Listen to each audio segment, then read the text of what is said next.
लाया। सुने राणा जी, हर प्रकार की मछली, क्या क्या मछली होती है, क्या कितना कितना नाम जानते हैं?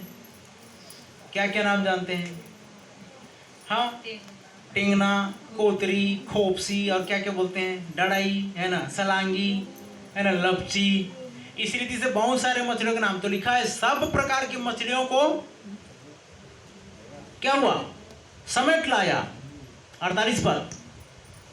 और जब जाल भर गया, और जब जाल भर गया तो मछुए उसको किनारे पर खींच लाए। तो मछुआरे उसको किनारे पर खींच लाए और बैठकर अच्छी अच्छी तो बर्तनों में इकट्ठा की। और बैठकर अच्छी अच्छी को तो बर्तनों में इकट्ठा की। और निकम्मी निकम्मी को फेंक दी। और निकम्मे निकम्मे को क्या कर दिया गया? फेंक दिया। जगत के अंत में ऐसा ही होगा। और जगत के अंत में ऐसा ही होगा। कैसा होगा? स्वर्गदूत आकर दुष्टों को हाँ, धर्मियों से अलग करेंगे। स्वर्गदूत आकर दुष्टों को धर्मियों से अलग करेंगे और उन्हें आग के कुंड में डालेंगे। अरे बाबा, आग के कुंड में डालेंगे, जहाँ रोना और दांत पीसना होगा। जहाँ रोना और दांत पीसना होगा। इसीलिए आज क्या करो, जब परमेश्वर आपको कुछ बोल रहे हो तो कीमत चुका कर उन चीजों को प्राप्त करना जानो। ये तो कल आप ही रहोगे भैया यहाँ पर है, हम क्या बोलेंगे? हम तो कुछ नहीं बोल पाएंगे वहां पर। क्यों? अपना प्राण बचाएंगे कि आपका प्राण देखेंगे उस दिन? आज जो आपको वचन दिया जा रहा है, अगर इसको आप भली भांति गंभीरता पूर्वक सीरियस नहीं होते हो तो मुश्किल है। और उन्हें आग के कुंड में डालेंगे जहां रोना और दांत पीसना होगा।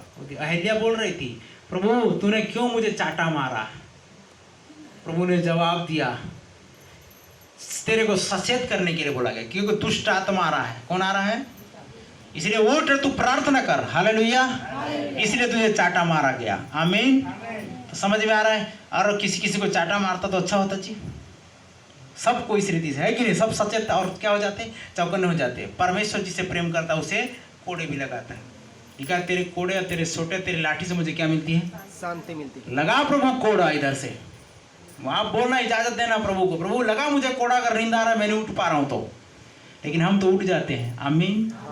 एक बार से 2 बार बोलना नहीं पड़ता। प्रभु बोलता है उठ तो उठना है। हालेलुया। और बैठ तो बैठना है। इसी में नम्रता है और किसी और में नम्रता नहीं है। अगर प्रभु ने कह दिया तुम्हारे लिए वो डबरा में जाकर भी नहा लो, जैसा कि नामान, कौन सा नदी में? यरदन नदी। चाहे वो नदी कैसे भी क्यों ना हो, चाहे वहां पर लाल पीला काला पानी क्यों ना हो, तू जाकर उसमें डुबकी मार। वही आर्डर फॉलो करने वाला व्यक्ति चंगा होगा। हालेलुया। वही आर्डर फॉलो करने वाला व्यक्ति आशीषित होगा। जो परमेश्वर ने कह दिया सो कह दिया। आमीन। इसके अलावा कोई और नियम है क्या? नहीं। अब परमेश्वर ने जो बोला है, इसके अलावा कोई और परमेश्वर है जिसको वो नियम को टाल मटोल कर सके? बोलते हैं ना, एम्पायर का कहना सर्वमान्य होगा। अरे भाई, तो उसके जैसा और एम्पायर कौन है? जो सारे खेल का एम्पायर वही है। हालेलुया। हालेलुया। हालेलुया। हालेलुया। जीवन एक खेल है तो इसका एम्पायर भी प्रभु यीशु मसीह ही है। आमीन। आमीन। और एम्पायर का कहना अगर बोल्ड बोल दिया तो बोल्ड है, और यदि ये 6 बोल दिया तो सिक्सर ही है। आमीन। ये वहां पर T20 नहीं है जी, फाइनल मैच नहीं है जो वहां पर देश और देश का लड़ाई करवा करके क्या किया जा रहा है? पैसा लिया जा रहा है। 2 देश का खेल कराओ और इधर से टिकट लो, इधर से टिकट लो। होता है कि नहीं होता है? तो जरिया बना दिए। लेकिन जो परमेश्वर खेल खिला रहा है और जीवन और मृत्यु का खेल है। किसका? और वो चाहता है कि आप जीवन को अपना लो। आमीन। मृत्यु को नहीं, परंतु जीवन को ही चाहो। आज जो कोई जीवन की इच्छा रखता है, लिखा है, वो अपने जीव को बुराई से रोक रखे। तो समझ में आ गया स्वर्ग का राज्य कैसा है? स्वर्ग का राज्य हमने बहुत सारे उदाहरण को देखे। स्वर्ग का राज्य उस व्यक्ति के समान है जिसने अपना छिपे हुए धन के समान है, जिसे किसी मनुष्य ने पाया और छिपा दिया और मारे आनंद के जाकर अपना सब कुछ बेच दिया और उस खेत को मोल ले लिया। और फिर लिखा हुआ है कि स्वर्ग का राज्य एक व्यापारी के समान है जो अच्छे मोतियों की खोज में था, और जब उसे बहुमूल्य मोती मिला तो उसने जाकर अपना सब कुछ बेच डाला और उसे मोल ले लिया। हालेलुया। हालेलुया। और उसी रीति से फिर स्वर्ग राज्य उस बड़े जाल के समान है जो समुद्र में डाला गया और हर प्रकार की मछलियों को समेट लाया।